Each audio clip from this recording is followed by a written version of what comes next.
We went to MTF as a camp Mhm. um, a long time ago, and then that's kind of where it started and where it began, and I was able to get faster, get stronger, get better, and Mhm. just it was just so much work.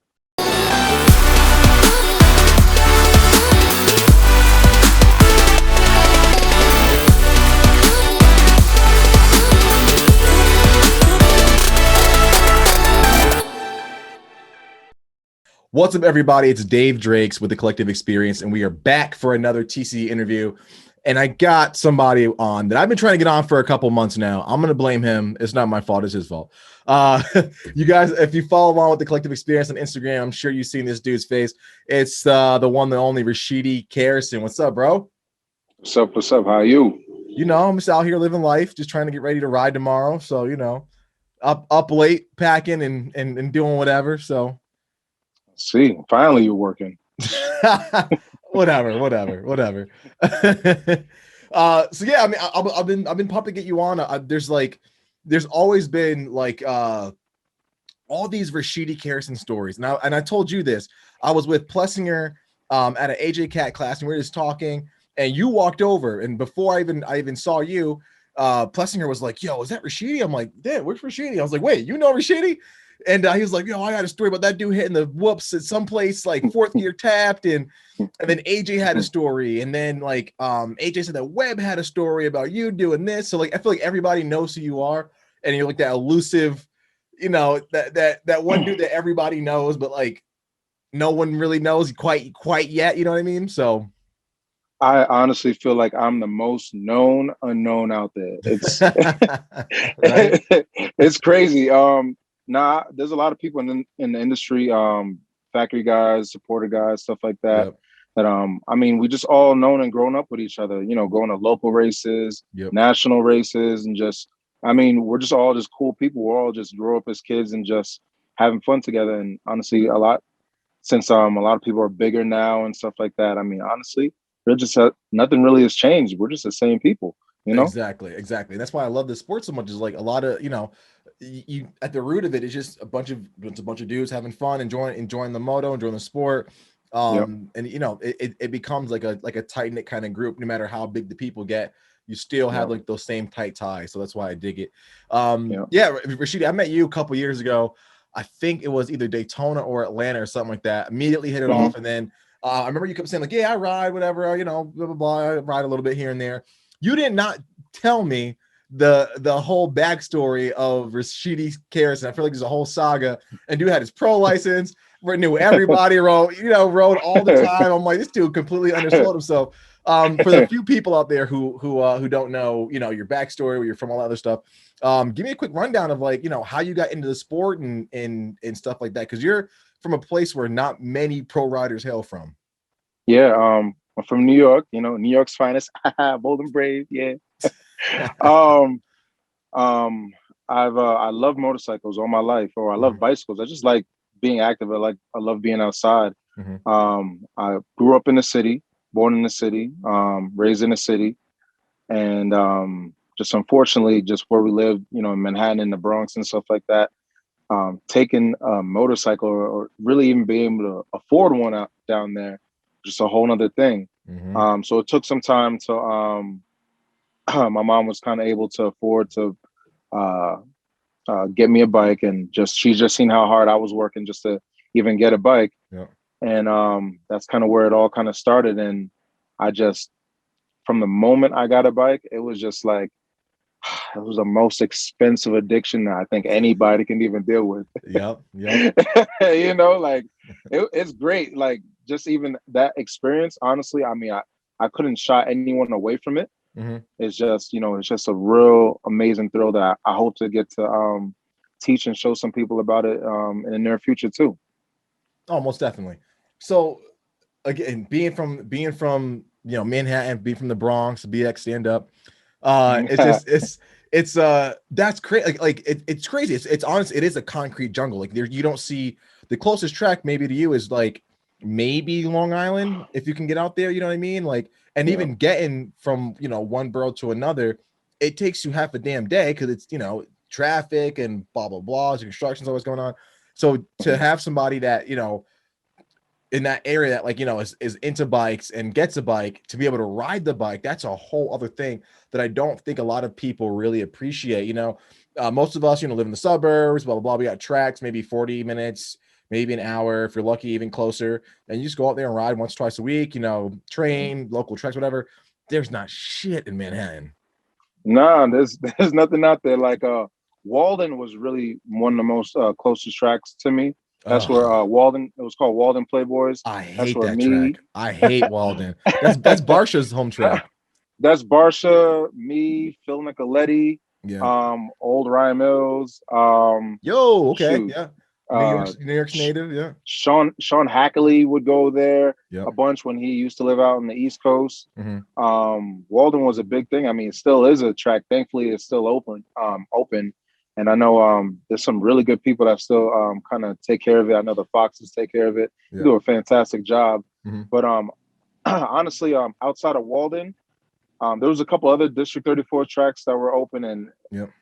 it was like a hit or miss. Mhm. But honestly, in New York, um, a lot of times I'd end up practicing New Jersey Mhm. and other tracks, and honestly, it's really hard to get good practice in a state like that, because a lot of times you'll go to a practice and you'll get 8-minute motos and 10-minute motos Yep. on the track, and then you'd have to wait 45 minutes to practice again. And I mean, honestly, I don't understand how anyone trains or gets really much better with doing 4 laps around the track and then um, waiting 45 minutes. And I was fortunate enough to train where actually Justin Cooper would ride, train, and Mhm. go to a lot. It was called 10th Street Motocross Okay, in yep. Long Island. Mhm.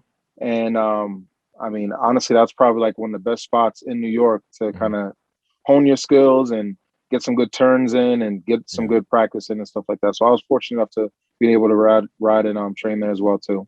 Yeah, that's rad. So Walden, we did that with Nima. So that's a New England series. Yep. And we always heard D34 had faster guys, but I don't believe him. Yeah. Yeah, we do. and We always did. Walden was one track I cannot figure out. I used to get my ass whooped there like you wouldn't believe. That whoop section before the finish table, that wasn't it for me. That wasn't it. Man, that was probably like the easiest thing on the whole track. But They you know were what? they were so peaky. I'm not here to judge. I'm not here to judge. You know, everyone I've seen 50s, I've seen 60s go through that section pretty darn fast. But you know, I mean, listen, if you think about it like this, you don't want an Yeah, easy track, because if you just have the easiest track in the world, then how do you get better from that? You know, at least you exactly. have a little bit of challenge, a little bit of mental challenge. But you Yep. know, it's okay. What we'll do one of these days, we'll get you geared up, we'll get you suit up, we'll Yep. get you to Walden Playboys, and we'll Okay. I'll have the Foxes, I'll have Chuck Fox just show you what to do Okay. around that Okay. track. All right. All right. I'll take you up on that. Yeah, No, that's yeah, rad though. I mean, the fact that you're able to get out there and do that, even with the whole like adversity of like no tracks being around and stuff like that. That's tough. How often were you able to ride in AMs, like to be able to get, you know, where you need to be in terms of like skill and seat time and stuff like that? Honestly, I really wasn't able to ride at all. Uh-huh. I would just me and my mom, but I would just look for little places, like little spots of dirt or little spots of grass, just to kind of do little anything, you know, just to kind of just Yeah. stay on the bike. Staying Yeah. on the bike was extremely important. It was really Mhm. hard for me growing up as a kid, so I didn't have any resources to tracks. I've asked people, we've asked for help, no one to Yeah. give help, and all that kind of stuff. But it's kind of funny now, but Yeah. it was definitely a lot of adversity growing up as a kid. But you know, I'm just thankful that I'm still here and I'm here now. Exactly. Exactly. And honestly, sometimes the adversity makes you work that much harder. You know what I mean? Which I think is evident in the fact that, you know, for a lot of times in AMs, you were one of the faster dudes out there on the tracks. Like, walk me through some races where, like, you know, where that was real evident, where you were like, man, like, I'm clearly faster than these guys, even though they have more than I do. And I think I can make a Uh, go at this, you know? oh man, you know what was great was there was a bunch of factory supported riders, Mhm. and me and my mom, we just had like me and my mom, well, heck yes, me and my mom, because my Yeah. mom bought the bikes for me. But we're on used bikes. We're racing a lot of fast kids. Like I never forget the day because Phil Nicoletti, he was Honda support for a long time, Mm-hmm. and yeah, he got spanked. Yeah, he got spanked. But he didn't like that. He didn't like that. Yeah. I think that's the reason why we don't talk to this day because yeah, I beat him back in the day. But Oh no. I mean, racing is racing. I don't really want to. Let me not throw some shade because honestly, he kicks my butt right now at at the nationals. But that's nor here nor there. But Mm-hmm. yeah, I've raced quite a few people. I've raced quite a few bigger name guys and stuff like that. Mm-hmm. Growing up, even I mean, I don't even know. I mean, you can honestly name it. Yeah. Yeah. The Valos, I mean, you name it. So um I think just, I'm just I'm just still happy, Yeah. I'm just Yep. still cheesing. Still in it. Still in it. At what point in your M career did you start to like start thinking of like, oh crap, like I can go pro, like I can make a go at this, you know what I mean? Like what were you on 80s? Were you on big bikes yet? Like what was the thought process behind that? Like when did you have that epiphany? I think it was I think when we were in the B class, Mm-hmm. we made it like in the Moto Playground magazine Mm-hmm. and stuff like that. I've won a lot of races in the B class. Mm-hmm. A lot. I think I got really known for doing like a lot of crazy arena cross stuff. Mm-hmm. But in the B class, I just had some pretty good showings against some faster guys and stuff like that. Mm-hmm. Um, and it was just like, man, we just kept on digging, kept on going, and kept on just trying to have as much fun as possible. Just really just kind of get to all the races and just do the best we could. I know when it came to like the big races like Loretta's and we even went out to World Minis one year. Sheesh, that Mm-hmm. was far. We just never really, I think, had a really good showing. Mm-hmm. Some of those through some of those amateur races. Mm-hmm. I think the best was actually, yeah, the best was I did World Minis and I was in like third place, and it was like Dungy was in Dungy was ahead of me. Sean Hackley was in second. I was in third, and Mm-hmm. I was riding it the whole race. I was in third, and then I had just a really, really bad crash, and then that just kind of like ended my whole week. We had to drive a long, long, long drive back home from Oh, Vegas to back to New York.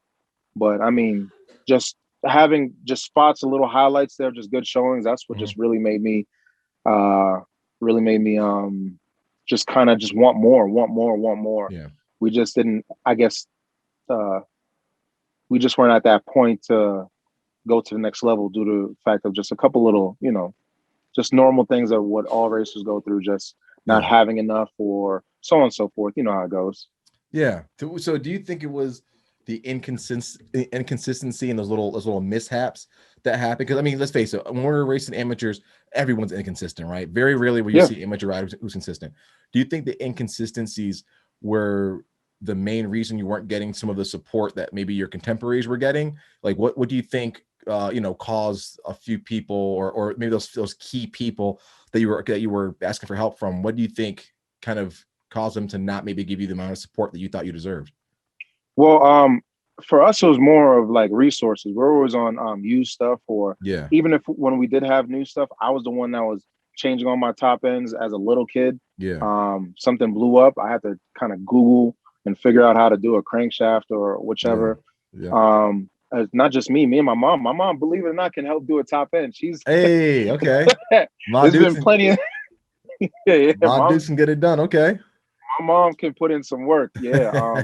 There's just been plenty of nights that we had to put stuff together Yeah. and just do it all ourselves, just completely 100%, just me and my mom, Yeah. or me and my brother and stuff like that. That was like Mhm. the only way we could do it. So it was just a lack of I guess resources, Mhm. um, and a lack of just help, just kind of getting me to where I needed to go. But it's okay. It's Yeah. okay. Well, like I said, the adversity makes you that much better. Were you as you got older, were you ever able to go to like a training facility like an MTF or a GPF at all to kind of hone those skills in? you know, I was so thankful because the only facility that actually showed me any kind of love was MTF. Mm-hmm. They were the only people that took me in. We looked at several other facilities and stuff like that. Mm-hmm. I know the budget to even go to one of those was ridiculous, but Yeah.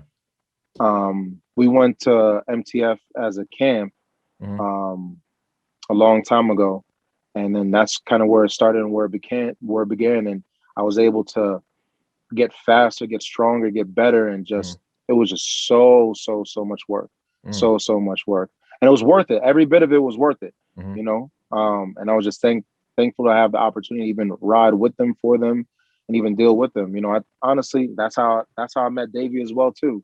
Mm. And surprisingly, yeah, he's a good guy. Yeah. Yeah. And not too many people nowadays would know the name Davey Millsaps. Like that's where MTF came from, is like Millsaps, his mom and dad, all those guys training. Um, You that is, I think Davey plays such a iconic role for so many people. I know AJ Cat, they got real tight, and that kind of elevated AJ's game. You have your story of know, Davey helping you. He helped A you know, Ray, get to that next level and stuff like that. I think Davey's been instrumental in so many careers.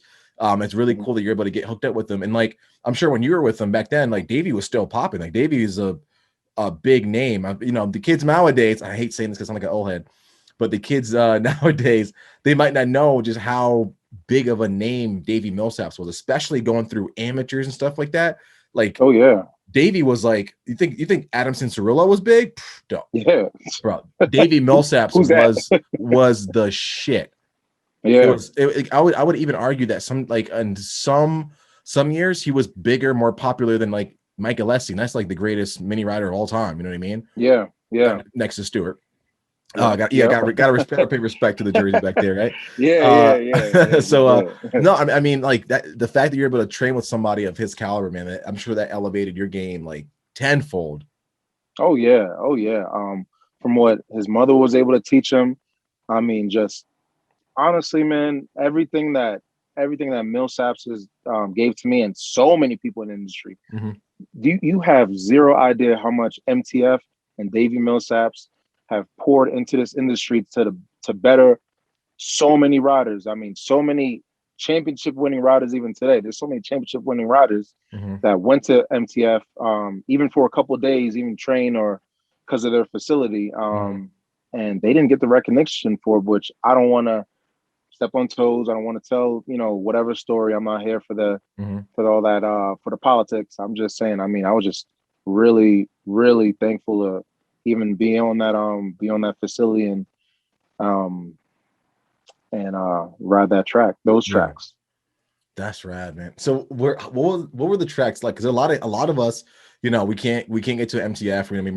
We don't have the financial backing or the speed to be able to keep up down there. What's a typical training day like at like an MTF, and like what was your training regimen? What were the motos like? Like what was your day to day? Well, it was different. Um B-Rad, what would we do? First things first, of course, you get up, eat your breakfast, most important part of the day. um, Eat your breakfast. Everyone had their own thing, whether they wanted to kind of warm up first, and then get on the track. Mm-hmm. Whether you do some starts, you do some warm up laps, just get on the track, just warming up your whole body and everything first, and then just whether you're working sections, scrub, different techniques, Mm-hmm. um, uh, drills on cornering, what line is faster, especially braking. Mm-hmm. B-Rad was really big on braking and stuff like that. Just hearing the wheel chatter. I can Mm-hmm. hear the voice in my head. This guy just telling me that you gotta Yep. hear the wheel chatter. Like it was the most annoying thing in the world, but but it's true. It's true. So it was just every day was just kind of different. It wasn't just motos every day. It's a lot of technique as well too, because you would be busting out motos with the worst technique in the world, Yeah. or with bad skills, or not bad skills, but just not the right way to approach it, and you Mm-hmm. just really kind of don't get better. And then there's some days where you're just busting out some motos and you're like, please, like I'll never forget when Colleen, we're doing some motos, and then a storm came through and we had to finish the motos in the storm. I think it was like me, Nick Myers. There was Mhm. a bunch of people. Freeze. What's his name? Freeze. Yeah, Vince Yeah, Reese. Yep. Freezy. Yeah, Vince Freeze. All that stuff. Mhm. I think I remember someone like jumping onto the floor and just like holding onto the grass because they thought a tornado was going to come. That's it was crazy. just it was just some good fun stories and stuff like that from MTF. But man, Yeah. it was good times. Yeah. And I can only imagine. It looks like boot camp to me. So, Oh yeah. I don't know if I'm built for that. Oh, where do you think these guns came from? Ah, here we Nah, go. Here we go. I was nah, gonna nah, nah, nah, nah. be... He So, wasn't ready. when did you have your first pro race, and which track was that at? Actually, my first pro race I actually did Supercross, Hey, okay. and the crazy thing about it, I never rode a Supercross track and just jumped in it. Oh Lord, when I'm trying to tell you that was the scariest thing in my life. I Yeah. follow I followed people off of triples, and what really messed me up when I did Supercross that first time Mhm. is when they put the sound insert in there. That changed the bike dramatically.